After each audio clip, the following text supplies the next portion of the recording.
Chers frères et sœurs, chers amis, l'église où nous sommes rassemblés ce soir est déjà ancienne. Monsieur Léonard nous l'a rappelé, elle a vu se succéder des générations de paroissiens, de visiteurs, d'habitants de Châtelaillon. Elle voit passer des milliers de touristes chaque été.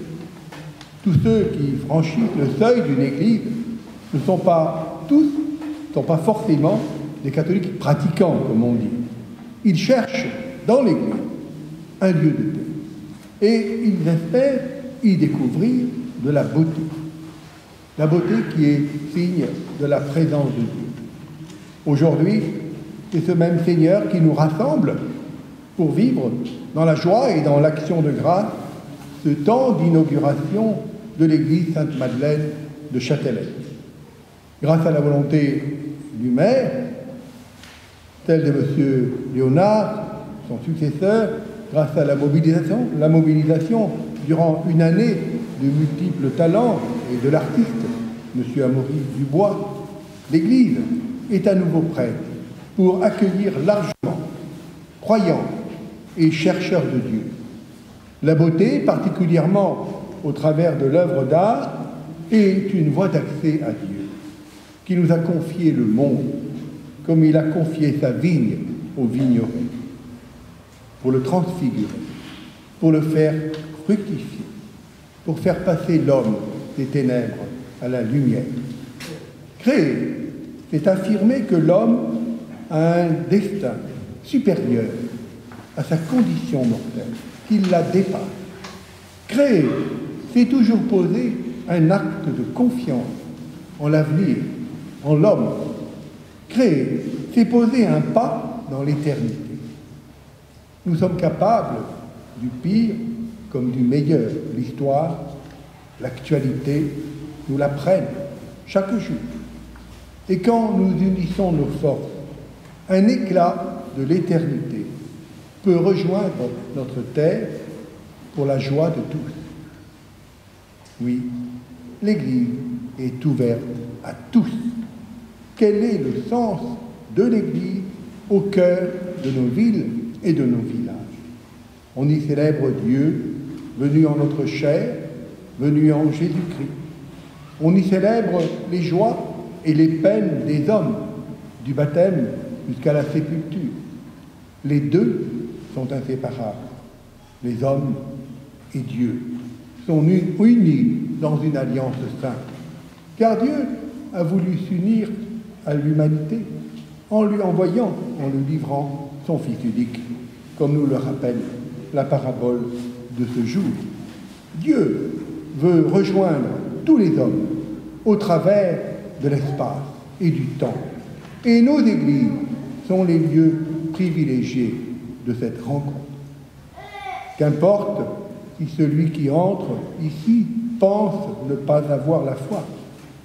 Il y vient peut-être comme un touriste, attiré par un article de presse, un dépliant de l'Office du tourisme de Châtelaillon, ou la mention de quelques lignes dans un guide touristique, sans qu'il le sache. Voilé dans la beauté de Dieu, dans le silence et la paix, c'est le Seigneur. Le Seigneur qui l'attend comme un Père aimant. Il est important que nos églises soient ouvertes, qu'elles soient belles comme celle-ci, qu'elles soient accueillantes, qu'elles soient chaleureuses, de la chaleur même des communautés qui les animent, qui les font vivre, car elle dit, cette chaleur, elle dit quelque chose aux hommes et aux femmes de ce temps au sujet de l'amour de Dieu. Vous savez que dans quelques temps, il y aura à l'abbaye aux Dames à Saintes un colloque qui va réunir des élus, des architectes et des prêtres qui sont en paroisse pour parler justement de l'avenir de nos églises. Vous savez qu'en France, nous avons de nombreuses communes, beaucoup plus que dans tous les autres pays d'Europe. Et nous avons déjà eu des rassemblements.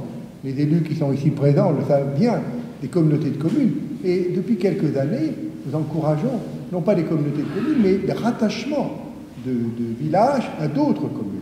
Se pose donc la question, et se posera la question dans l'avenir, de plusieurs églises, du sort, de l'avenir de ces églises qui seront peut-être 5, 6, 7, 8 dans une même commune.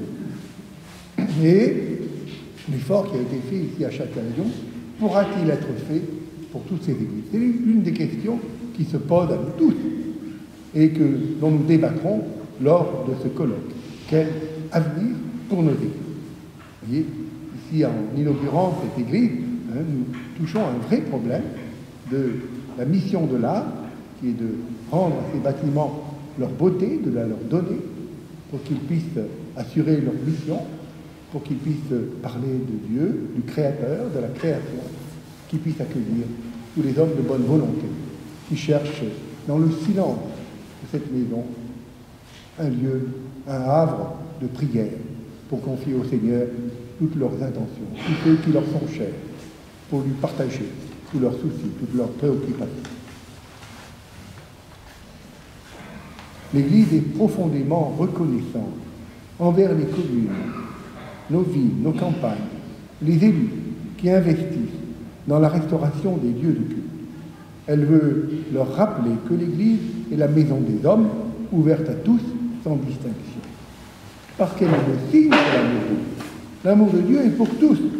À certains, il est donné de le reconnaître dans le pain et le vin de l'Eucharistie, qui deviennent le corps et le sang du Christ, dans la méditation de la parole, dans le pardon reçu, qui permet de donner le pardon reçu. À d'autres, qui sont en chemin, il est donné de le découvrir dans la beauté. Pour être saint, nous dit le pape François, il n'est pas nécessaire d'être évêque, prêtre, religieux ou religieuse.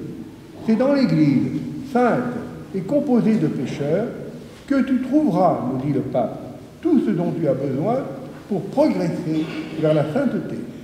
Le Seigneur l'a rempli de dons par sa parole, par les sacrements, par les sanctuaires, par la vie des communautés, par le témoignage de ces saints et par une beauté multiforme qui provient de l'amour du Seigneur, comme la fiancée qui se part de bijoux, comme le dit le prophète Isaïe.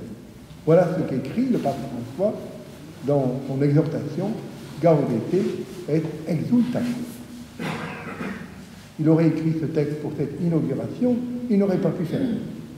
Voilà, c'est cette beauté qui est désormais offerte à tous dans cette église, restaurée de Châtelaillon. Puissent les hommes de ce temps, avec la grâce de Dieu, y découvrir le chemin de la sainteté pour leur vie personnelle, pour que rayonne sur cette terre de Charente-Maritime, sur notre pays et sur le monde, l'appel de Dieu à la paix, à l'amour, à la beauté et au partage.